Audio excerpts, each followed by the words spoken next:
ભાવનગર રાજપુરા ખોડિયાર મંદિર ખાતે આવેલ એક દર્શનાર્થીનું પર્સ કોઈ અજાણી ઈસમ લઈને ફરાર થતા હોવાના સીસીટીવી ફૂટેજ સામે આવ્યા।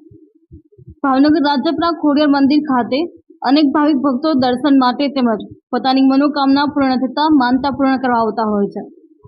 ત્યારે આજરોજ ગાંધીનગરથી એક પરિવાર પોતાની માનતા પૂર્ણ કરવા આવેલ, જ્યાં પરિવાર બાકડા પાસે બેઠેલ હોય ત્યારે પોતાનું પાકીટ બાકડા પર ભૂલી મંદિરમાં દર્શન કરવા માટે ગયેલ, જે અચાનક પોતાનું પર્સ યાદ આવતા પર્સ ત્યાંથી ગાયબ થયું હતું।